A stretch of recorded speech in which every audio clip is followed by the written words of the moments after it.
ముఖ్యమంత్రి హోదాలో ప్రతిపక్ష నేతపై అనుచిత వ్యాఖ్యలు రేవంత్ రెడ్డి దిగజారుడు రాజకీయాలకు నిదర్శనమని బీఆర్ఎస్ నాయకులు మండిపడ్డారు. పెద్దపల్లి జిల్లా గోదావరి కని ప్రధాన చౌరస్తాలో కేసీఆర్ చిత్రపటానికి బీఆర్ఎస్ శ్రేణులు పాలాభిషేకం చేశారు.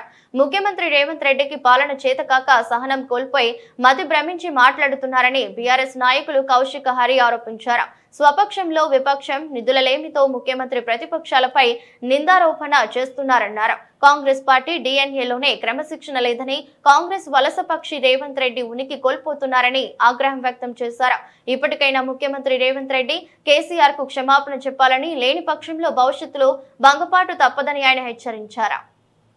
ఏదైతే ప్రజాస్వామ్యంలో రాజ్యాంగం ప్రకారం అసెంబ్లీ నిర్వహించేటప్పుడు ఏదైతే గవర్నర్ గారి సభ జరుగుతూ ఉంటుందో అక్కడ కానీ, ఏదైతే నిన్న ఉద్యోగులకు అవకాశాలు ఇస్తామని ఒక సభ పెట్టినటువంటి తెలంగాణ రాష్ట్ర చీఫ్ మినిస్టర్ అనుడా అనేది తెలంగాణ రాష్ట్ర ప్రజలే కాదు, యావత్ భారత ప్రజలందరూ కూడా అయోమయంలో పడుతున్నారు. ఇటువంటి ముఖ్యమంత్రిని ఎట్లా గెలిపించుకున్నారా తెలంగాణ రాష్ట్రంలో అని ఆయన నిన్న ఒక సమావేశంలో మాట్లాడుతూ ఏమంటాడంటే, ఇవాళ కేసీఆర్ గారు స్ట్రెచ్చర్ మీద ఉన్నాడు, రేపు మార్చిలో ఉంటాడని చెప్పి ఒక మనిషి సభ్య సమాజంలో నివసించే మనిషి కూడా అనే రీతిలో మాట్లాడుతూ ఉన్నాడు.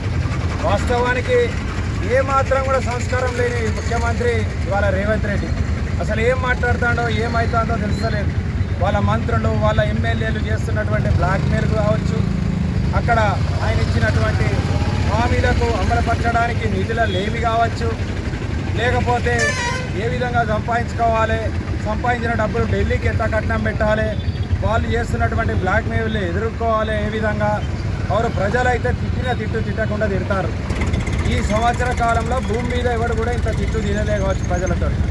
ఆ విధంగా తిట్లు తింటున్నటువంటి ముఖ్యమంత్రి గారికి అసలు తెలంగాణ రాష్ట్ర కళను 70 ఏళ్ల కళను సాకారం చేసి వాళ్ళ తెలంగాణ రాష్ట్రాన్ని ప్రపంచంలోనే ముందు భాగంలో ఉంచినటువంటి మహోన్నత వ్యక్తి గౌరవ మాజీ ముఖ్యమంత్రి కేసీఆర్ గారు.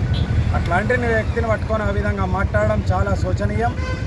అసలు కాంగ్రెస్ డిఎన్ఏలోనే సంస్కారం అనేది లేదని నేను ఆరోపిస్తూ ఉన్నాను. కాంగ్రెస్ వాళ్ళ పనిచేసే ఏ వ్యక్తికి కూడా సంస్కారం లేదు. ఢిల్లీలో చూసుకున్నా లేదు, హైదరాబాద్లో చేసుకున్నా లేదు, ఇక్కడ మా దగ్గర చూసుకున్నా లేదు. గోవర్కంలో కూడా విచ్చలబెట్టి మాటలే. ఒక సంస్కారం, ఒక పద్ధతి గల వాతావరణంలో కుటుంబంలోనో పెరిగినప్పుడు సంస్కారవంతమైన మాటలు వస్తాయి. కాబట్టి ఇప్పటికైనా కాంగ్రెస్ డిఎన్ఏను ఇంకేదైనా వేసి మంచి మార్గంలో పెట్టుకోవాలని చెప్పి, ఇంత గొప్ప వ్యక్తి కేసీఆర్ గారి మీద అట్లాంటి చవాకులు పేలిన రేవంత్ రెడ్డి గారు మాటలు వాపసు తీసుకొని ఈ యొక్క సభ్య సమాజంకు క్షమాపణలు చెప్పాలని చెప్పి మేము బీఆర్ఎస్ పార్టీగా డిమాండ్ చేస్తా ఉన్నాం.